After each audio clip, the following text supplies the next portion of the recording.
Welcome back to Tefl Tuesdays. Hope everyone is having a wonderful day. Today we're looking at another PowerPoint. Strap yourself in. This one is a big one. It's a Super Mario adventure game.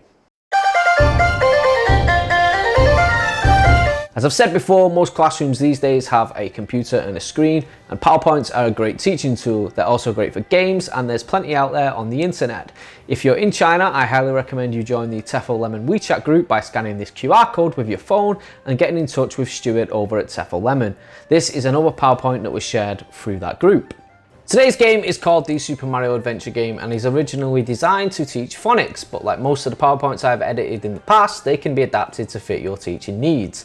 As always, a link to this will be in the description down below, and if it shows up, click Enable Editing. Another side note, this PowerPoint works well with the Mario Luigi 2 font installed. I will leave a link to that in the description as well. So let's show you how this works. We start on slide 1.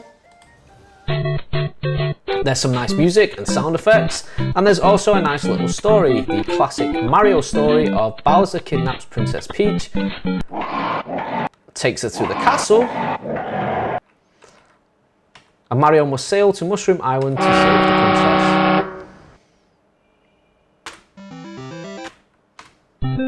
princess. Then we have the usual point screen.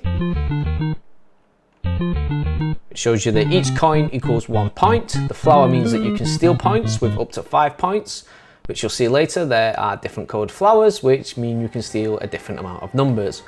Bullet bill, that means that you lose all your points, and the star in this scenario means you swap points with the current leading team. After you've introduced the points, you split the classroom up into teams and move on to the world map by clicking the arrow in the bottom right corner.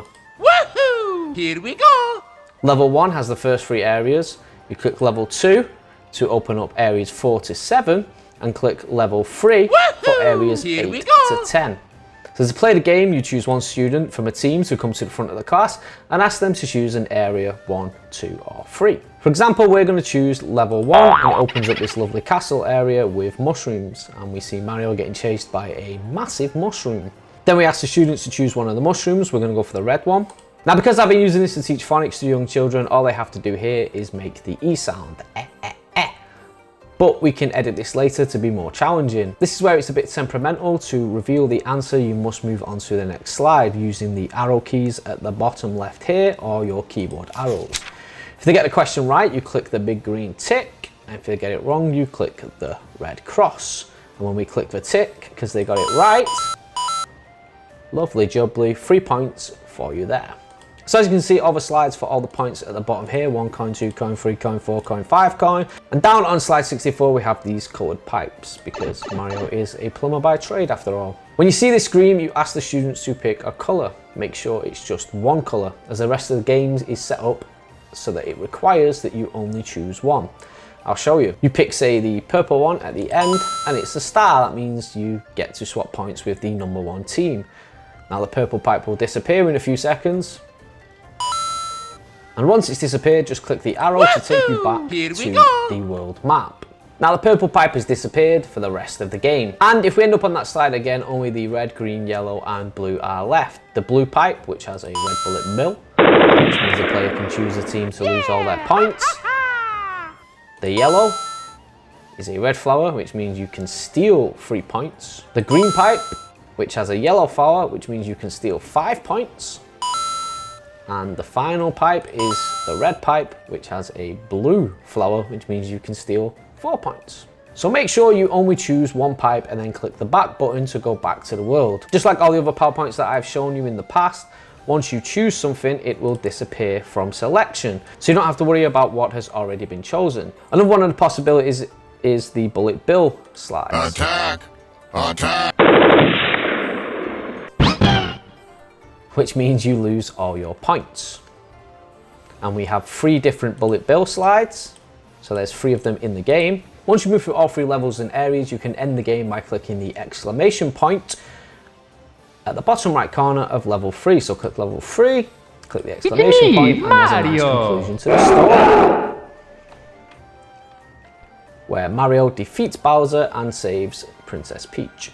And the team with the most points at the end will win the game. It is one of the more complicated games to play, but it is really worth it. It's really fun to play with the students and they really do get into it. So how do we edit this game? It's really simple. Like most of the quiz style PowerPoints I've shared, you find the question slides. This one starts on 24. So go to slide 24 and the questions go at the top. So what day is today? And the answers go in the big square at the bottom, Tuesday. No question mark, just Tuesday. And there it is, what day is today? Tuesday. 5 points. And you can use questions, you can use scrambled and unscrambled words, fill in the blanks, anything you like can go into these questions. There are 30 questions. Editing in this is so much easier than the explanation of how to play. This is a brilliantly multi-layered PowerPoint, as you can see here. No area is the same and they all have unique themes, similar to the Super Mario games themselves. One of the beauties of this game is that you can end it whenever you like by just moving to level 3 and clicking that exclamation point and bringing up the final story of the game. So it can last as long as you need it to. And that's everything for today. If you've made it this far, thank you very much. I hope this is as useful to you as it has been to me. If you use it, then please let me know in the comments down below. If you want to see more Tefl videos, then please consider subscribing to the channel. Check out my other content. I'll be dropping at least one new video every Tuesday, depending on what time zone you're in. If you have any resources, games, or Tefl advice, then please feel free to email me at tefltuesdays@gmail.com, and I will probably feature you in a future video. Drop a cheeky like if it's been helpful, and a dislike if it hasn't. And as always, don't do anything I wouldn't do. Oh, and stay tuned for more videos. Yeah, I messed it up. Ayo.